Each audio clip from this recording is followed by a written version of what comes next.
Proverbs 13:18. Poverty and shame shall be to him that refuseth instruction, but he that regardeth reproof shall be honored. The main ingredient to accepting instruction or reproof is humility. Pride causes a man to believe he already knows it. He wants to do it his own way, and he does not like to be told that he is wrong. You also find that he loves his own opinions. Proverbs 9:7-9 says, He that reproveth a scorner getteth to himself shame. He that rebuketh a wicked man getteth himself a blot. Reprove not a scorner, lest he hate thee. Rebuke a wise man, and he will love thee. Give instruction to a wise man, and he will yet be wiser. Teach a just man, and he will increase in learning. Solomon wanted his son to receive instruction, which includes reproof, as it corrects wrong thinking. When he wrote in Proverbs 2:1-5, he said, My son, if thou wilt receive my words and hide my commandments with thee, so that thou incline thy ear unto wisdom and apply thine heart to understanding, yea, if thou criest after knowledge and liftest up thy voice for understanding, if thou seekest her as silver and searchest for her as for hid treasures, then shalt thou understand the fear of the Lord and find the knowledge of God.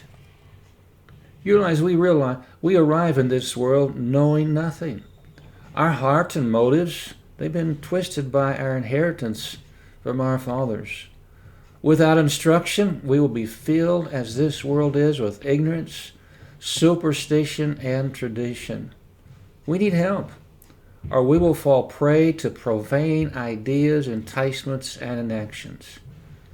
There's a simple technique for success in a world that's doomed to failure. Find teachers that have the truth and wisdom of God, and submit yourself to their reproofs and instruction. You will never find such teachers outside the influence of the Bible.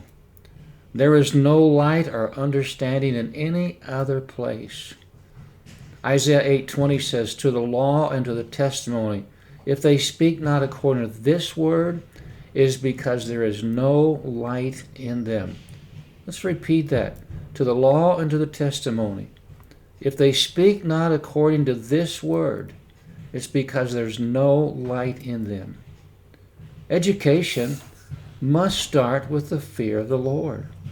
Proverbs 1:7 says, The fear of the Lord is the beginning of knowledge, but fools despise wisdom and instruction. Again, similarly, in Proverbs 9:10 says, The fear of the Lord is the beginning of wisdom, and the knowledge of the holy is understanding.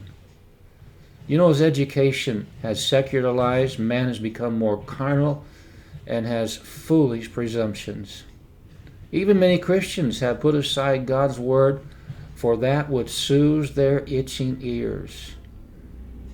2 Timothy 4, verse 3 and 4 says, For the time will come when they will not endure sound doctrine, but after their own lust shall they heap to themselves teachers having itching ears, and they shall turn away their ears from the truth and shall be turned unto fables. In other words, they want to hear things that make them feel good. These are those who leave their Bibles on the coffee table. They skip church for any reason, or they sleep through the sermon. We must build our house on the rock of Christ, because otherwise, if we build on the sand of this world, it will fall. This building that we are building must be with humility.